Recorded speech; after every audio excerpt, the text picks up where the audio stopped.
by Grayscale, the world's largest digital currency asset manager. Live look at Bitcoin. The Coindesk Bitcoin price XPX index currently trading at $38,300. Bitcoin shooting up about 12% currently. And the Coindesk Ether price ETX index is at 2331. ETH also soaring about 8.5% over the past 24 hours. And the new DFX Coindesk's DeFi index is at 522. DeFi up about 11% over the day. The most reliable reference prices for institutions since 2014 are now published under the Coindesk brand, trusted globally as a leader in crypto news, events, and data. So certainly when Bitcoin moons, so does the rest of the crypto markets. And joining us now to discuss is Ben Slavin, Global Head of ETFs at BNY Mellon. Welcome to the show, Ben.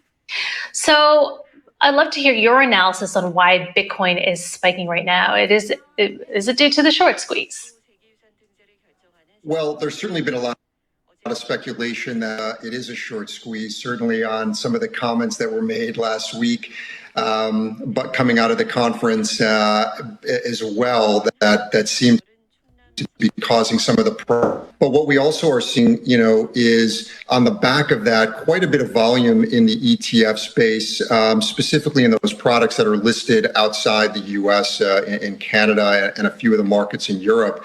And ultimately seeing a spike in volume, but the products, actually acting just as they were intended to do, really tracking the price of spot as the market moves upward, but also providing a liquidity valve for those investors as well.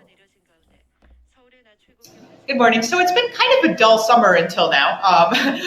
Do you expect this to last, this spike, or do you think we're going to go back to the prices that we've been seeing for the past few weeks? Well, it's hard to speculate, and you're right. Certainly we saw volume go as the price, of the underlying, went down, a little bit earlier this year. We're starting to see some of that pick up. Ultimately, I think this is a healthy sign of the market. Obviously, very difficult to see where this is going to go, but ultimately, I think seeing the market sort of rally back, ultimately, is again a healthy sign. But I think it's a little bit early to sort of spike the football that the rally is back on, just given some of the short-term moves. Taking a look at the futures markets and open interest, as well as the options markets, any indication on what price direction might take?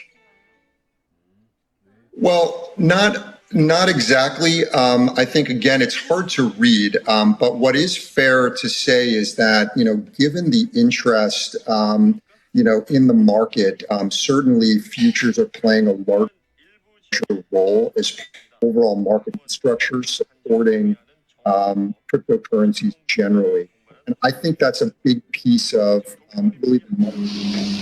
And again, in our world, we also see, the same thing in the ETF market, where having derivatives and the open interest continue to grow is a sign that not only there's investor interest, but there's also institutional interest and, demand for these products. And again, I think some of the that is constructive to support TF, those products either continue to grow outside the U.S.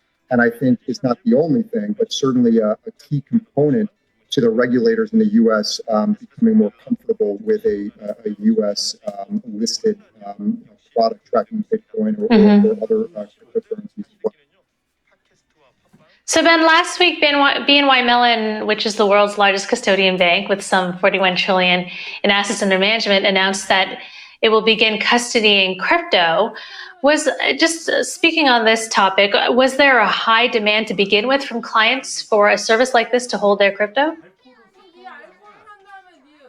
Yes. So we are incredibly excited with Grayscale. So that announcement that came out recently and made a lot of headlines is really exciting. And that is on the back of a tremendous amount of demand that we are seeing from our asset management and institutional clients for services related to cryptocurrency. So in the case of Grayscale, we are providing services, effectively the infrastructure, to help support those products. So these are things like accounting and administration.